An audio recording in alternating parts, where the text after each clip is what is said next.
जय हिंद साथियों, अगर अभी तक आपने हमारे चैनल सोच से जंग को सब्सक्राइब नहीं किया है तो सब्सक्राइब जरूर करें और बेल आइकन दबाना ना भूलें ताकि हर लेटेस्ट धमाकेदार खबरों की अपडेट आप तक पहुंचाई जा सके।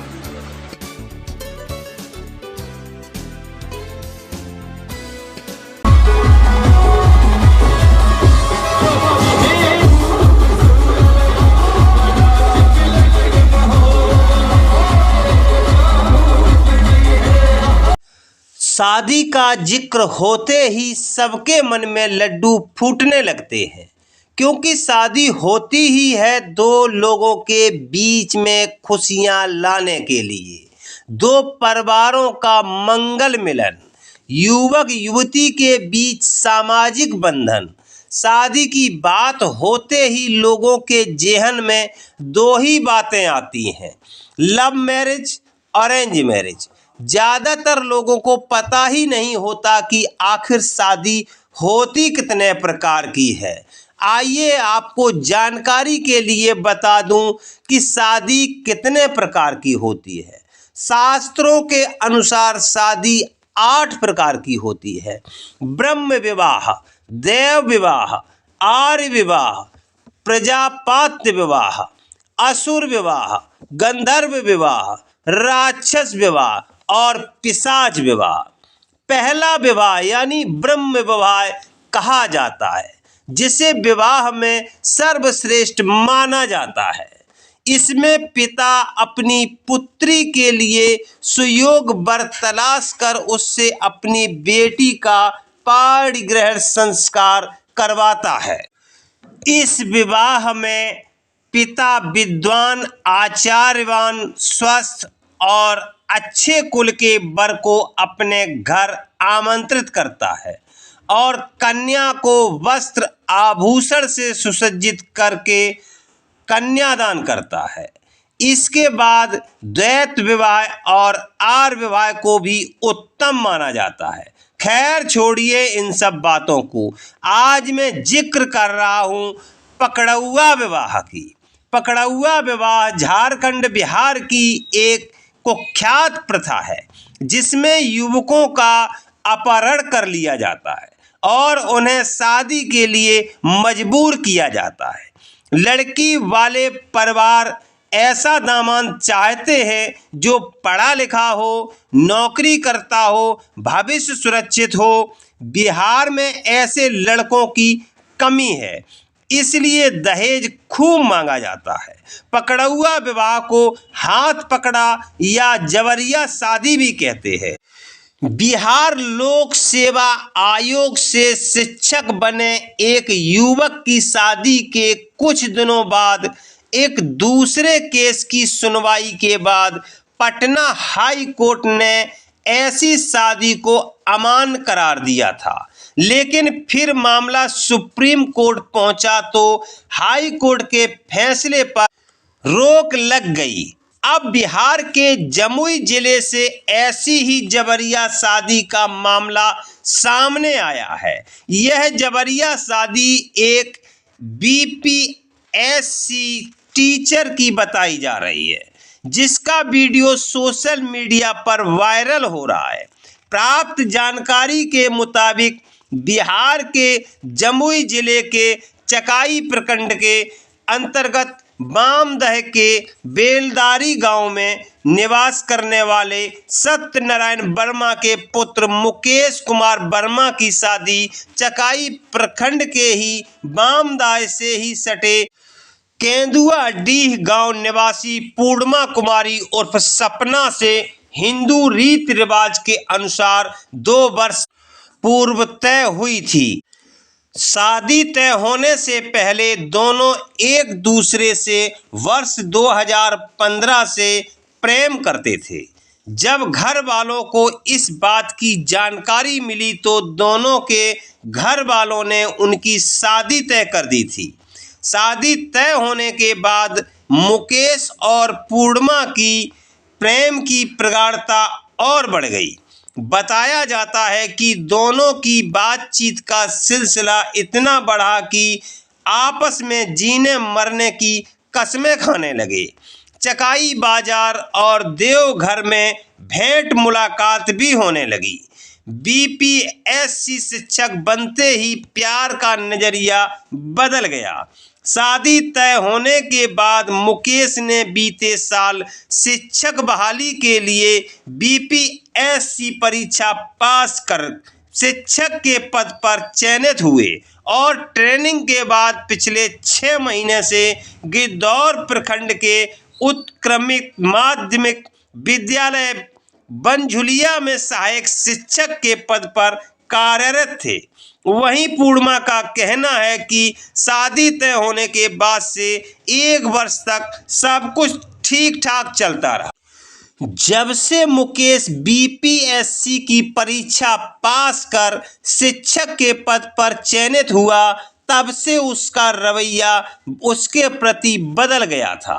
पिछले 5 महीने से ना तो वह पूर्णिमा से फोन पर बात करता था और ना ही उसका फोन रिसीव करता था और ना ही उसके साथ कोई संबंध रखना चाह रहा था। मुकेश के बदले व्यवहार से दोनों के घर वाले भी परेशान रहने लगे। इस बात को लेकर गांव में पंचायत भी बुलाई गई। पंचायत में मुकेश और उसके घर वालों को खूब समझाया गया, लेकिन मुकेश किसी की बात मानने को तैयार नहीं था। वह अब शादी तोड़ने के लिए जिद पर अड़ गया था। इसकी शिकायत बीते दिसंबर माह में स्थानीय थाने में भी साक्ष्यों के साथ की गई थी, पर पुलिस ने कोई मदद नहीं की, ऐसा कहना है पूर्णिमा का। इसके बाद पूर्णिमा ने अपने घर वालों की मदद से गत बुधवार की रात्रि गिद्धौर बाजार के 2 नंबर रोड में किराए के मकान में रह रहे मुकेश को बुलाया और शिव मंदिर में हिंदू रीति रिवाज के साथ उनके साथ शादी कर ली। इस जबरिया शादी का वीडियो सोशल मीडिया पर वायरल हो रहा है। बिहार में यह पहला मामला नहीं है। ऐसे बहुत सारे जबरिया शादी के मामले देखे सुने जा सकते हैं। हाल ही में सुप्रीम कोर्ट ने पकड़ुआ विवाह को रद्द करने वाले पटना हाई कोर्ट के एक आदेश पर रोक लगा दी। दरअसल नवंबर 2023 में पटना हाई कोर्ट ने पकड़ुआ विवाह के एक मामले को रद्द कर दिया था। सुप्रीम कोर्ट ने कहा था कि विवाह का पारंपरिक हिंदू रूप सप्तपर्व और दत्त होम के अभाव में वैध नहीं होता है। यदि सप्तपदी पूरी नहीं हुई है तो विवाह पूर्ण और बाध्यकारी नहीं माना जाएगा। हाई कोर्ट के समक्ष दायर अर्जी में याचिकाकर्ता एक सैन्यकर्मी ने कहा था कि बंदूक की नोक पर उसे शादी के लिए मजबूर किया गया था। बिना किसी धार्मिक या आध्यात्मिक अनुष्ठान के उसे लड़की की मांग में सिंदूर भरने के लिए मजबूर किया गया था। वहीं दूसरी ओर लड़की का कहना था कि उसकी शादी 2013 में सारे हिंदू रीति रिवाजों के तहत हुई थी। शादी के समय उसके पिता ने उपहार में सोना 10 लाख रुपए और अन्य सामग्री भी दी थी। पकड़ुआ विवाह में लड़के को अपहरण करके या बहला फुसलाकर बंधक बना लिया जाता है।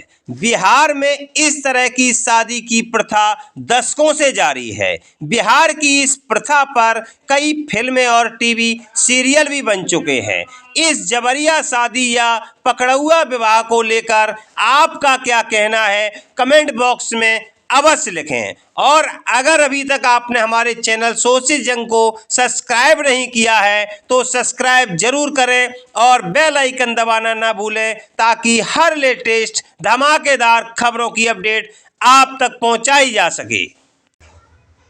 आइए सुनते हैं पकड़ुआ विवाह से पीड़ित एक युवक की कहानी, उसी की जुबानी। मेरा जो है स्कूल आवर में है, 3:30 बजे करीब एक बोलेरो द्वारा अपहरण कर लिया गया। कितने आदमी से था? वो करीब 6-7 आईडी आदमी नीचे करिए ना। अच्छा, बैलेंस जिसमें से करिए। मैं कुछ को पहचानता हूँ, जो कि मैं बयान माननीय न्यायालय में दे दिया। कौन लोग है बताइए सर। उसमें नाम राजेश राय, जी। भूषण राय, डब्लू राय और एक ड्राइवर है जिसका नाम कमलेश राय। जो आप कहाँ थे, कैसे किया हुआ आपके साथ, बताइए पूरी बात। बताइए क्या क्या घटना हुआ। बस क्या उन्होंने जबरन मारपीट भी किया क्या? हाँ, मारपीट भी हुआ, यहाँ गला में भी दर्द है जी जी। और उठाने के क्रम में मेरा पैर पे बुलेट भी चढ़ गया था। क्या हथियार का भय वगैरह दिखाया गया क्या? हाँ, हथियार का भय दिखाया गया था। तो आप उस स्कूल में ड्यूटी में तैनात है, तो क्या चीज से आया था, कितने लोग आया, कैसे किया, पूरी बात बताइए ना सर। पहले 2 लोग स्कूल कैंपस में आए, जी। तो वो बोले कि एचएम सर नहीं, एचएम सर VC में गए हुए थे। तो हम वहाँ से बोले कि काम है, तो वहाँ से 2 आदमी हमको जबरदस्ती खींच के रोड पे लाए। और रोड पे मैं गया तो वहाँ पे एक सिल्वर कलर का बोलेरो था, तो वहाँ पे मैं बोलेरो देखा जिसमें 6-7 आदमी थे। 2-3 बाहर निकले और जबरदस्ती हमको अंदर घुसा लिए और वहाँ से मैं चिल्लाने लगा। मैडम, एक चंदा मैडम जो प्रभारी शिक्षिका थी, उन्होंने देखा था। तो उसके बाद कहाँ ले गया आपको? उसके बाद वहाँ के बाद जंदा स्थित नैनपुर डेढ़पुरा में मुझे ले गया और मारपीट के बदौलत ये सब घटना अंजाम दिया गया। क्या किया मैंने, क्या वहाँ कैसे आपके साथ बिहेव क्या किया बताइए। वही तो बोले, मारपीट किया गया, जबरदस्ती शादी कराया गया। अच्छा, आपने अपने शर्ट पे कुछ मैसेज लिखा था, कैसी नौबत आ गई, क्या लिखा था? नहीं, मुझे अपने जान का खतरा था, जी। इसलिए मेरे पास, मैं एक शिक्षक हूँ, मेरे पास एक पेन था, बस उस समय मेरा मोबाइल वगैरह सब छीन लिया गया था। तो मैंने शॉर्ट पे लिख दिया था मैं जो एड्रेस था, ताकि कोई अगर कुछ कर भी दे तो कम से कम घर वाले को पता चल जाए। वो शॉर्ट कहाँ रखे थे? नहीं, वो है, मैं पढ़ा हूँ। क्या लिखे थे शर्ट में? मुझे जबरदस्ती शादी कराया जा रहा है, जो कि राजेश रायडेपुरा वंचित के क्रम में मैं जान गया था। आप अपना नाम भी लिखे थे शर्ट पे? नहीं, मैं ऐसे जिस ले जाया जाता है, जैसे डेपुरा से जंदा फिर माना, तो मैं लिख रहा था जहाँ जहाँ। तो आपकी नौकरी हुई है, कहाँ आप कार्यरत हैं आप? मेरा जॉब जो है 13 को जो BPSC वाला नया बहाली है उसी में हुआ था। कहाँ पोस्टिंग? पोस्टिंग उत्क्रमित मध्य विद्यालय पूरा में हुआ। कहाँ, मकान कहाँ हुआ? मेरा जो ज्वाइनिंग है होम ब्लॉक, होम डिस्ट्रिक्ट में ही हुआ था। आपकी बरामदगी कैसे हुई? बरामदगी जैसे वहाँ से 1 तारीख नहीं, 30 तारीख को कल होके करीब 2:30 बजे उन्होंने महिसौर थाना में मुझे 2-3 गाड़ी से आए और छोड़ के वहाँ पे चले गए, जो कि मेरे साथ एक लड़की थी, उसकी माँ और भाभी थी। अच्छा कौन गौतम लोग जी, चला गया था? कौन लोग छोड़ दिया था? जो मुझे अपहरण करके ले गए थे, जबरदस्ती शादी करा के छोड़ दिया। कितने लोग थे? 7-8 लोग से थे। शिक्षक हैं और आपके साथ इस तरीके का बिहेव हुआ है, क्या कहना चाहेंगे आप? मेरा फोटो वायरल करके मेरा एक तरह से पूरा किरकिरी हो गया, मेरा इमेज पूरा खराब कर दिया गया है। हालांकि चलिए, जो होगा से आगे देखा जाएगा। अब की क्या इच्छा, क्या चाहते हैं आप? मेरी इच्छा यही है कि मैं शादी नहीं करूंगा और मैं अपना काम कर रहा। मुझे थोड़ा सा ये है कि मेरा स्कूल जो है उसके घर के पास में है, तो मुझे डर है, धमकी भी आ रहा है कि मारेंगे। मतलब ये सब का अब धमकी में किस तरीके से आ रहा है? फोन कॉल आ रहे हैं? वही सब मेरे रिलेटिव वगैरह के फोन पे आ रहा है ये सब। तो आप माने की लड़की शादी हुई है उसको अपने रखेंगे? नहीं, क्योंकि वो मेरी मर्जी से शादी हुई नहीं है, बंदूक की नोक पे शादी हुई है। इसमें लड़की भी कुछ बोल रही थी क्या शादी के समय? अभी तो नहीं, ऐसे लग रहा बातचीत से कि लड़की लोग भी और उसके भाई लोग भी नाखुश है इस शादी से। तो करवाने वाले कौन लोग हैं? जब लड़की और उसके परिवार जब नहीं है, वही लोग, उसके स्टाफ वगैरह जो उन लोग का चिमनी है। दबंग लोग हैं क्या?